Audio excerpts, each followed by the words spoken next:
So for some weeks I've been banging on about MIDI segmentation, and a couple of times I think I've waved something like this in front of the camera.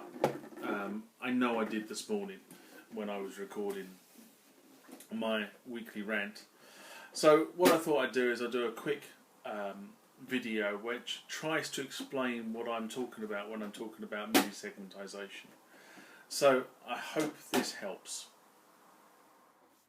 In many of the videos you've heard me talking about segmentation of MIDI and how I segment off different devices into different MIDI segments.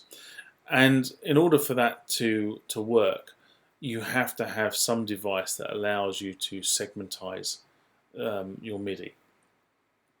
But in order to understand how that works, we first of all have to think about how would we configure the MIDI in your studio, on your rig, before you put such a device in. So the first thing we need to do is look at a traditional setup. So in this I have a master keyboard and I have 5 slave units, so 2 slave keyboards and 3 tone generators. In this configuration, this should be a fairly familiar configuration to anybody who has set up MIDI in the past. You take a MIDI cable from the out on the master into your first slave, into the MIDI in slot, and then you effectively daisy chain from the through slot to the second slave, to the first tone generator, to the second tone generator, and to the third tone generator.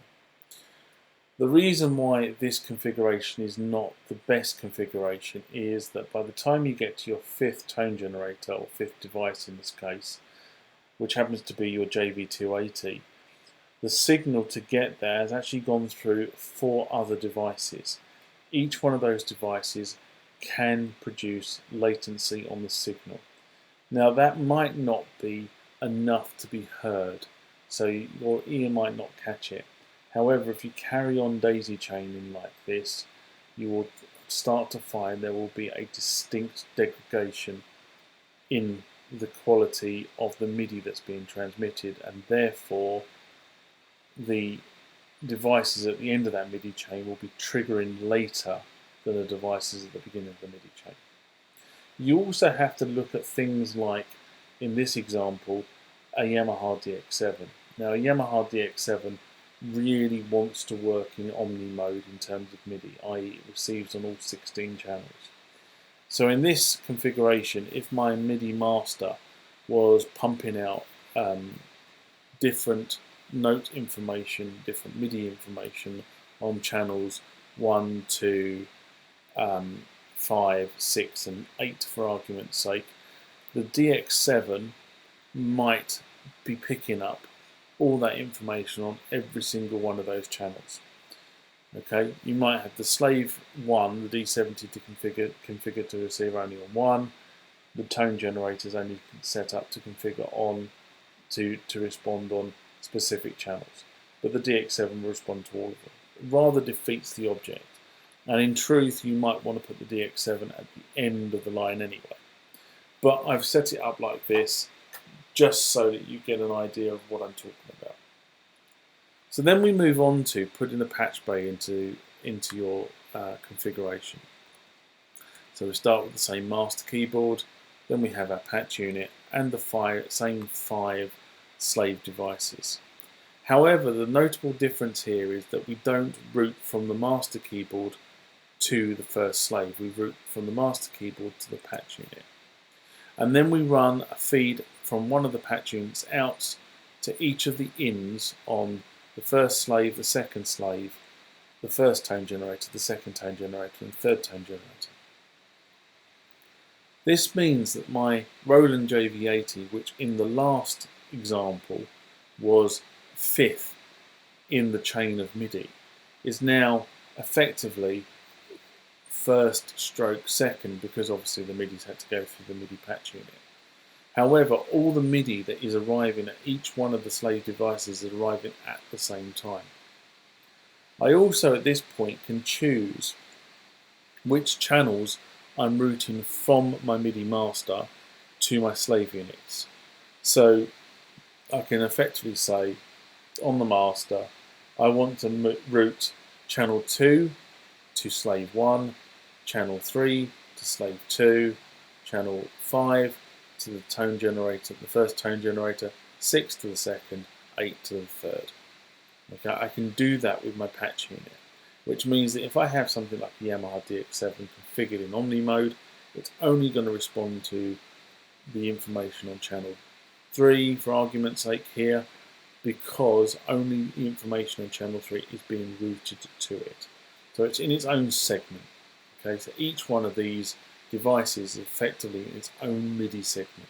And this is how I have my Basic Studio configured. Now, if we want to then take this slightly further, we can start to actually make the patch unit do really what it's designed to do. Okay, so I'm going to change the setup slightly. So we start with the master keyboard again. We still have our patch unit, and we still have our 5 devices. However, in this scenario, my first slave unit I've named Master 2, and you'll see why in a sec. So I still take my feed from my master into my patch unit, and I still take a feed from the out of the patch unit, or one of the patch unit's ports, to my first slave, my second slave, and my first tone generator. However, what I am going to do is I'm going to use my first slave keyboard as a second master. So I'm going to take a MIDI signal from the out of that keyboard back into the in of the MIDI patch unit, like so. And then I'm going to use my second master to control my second tone generator and my third tone generator.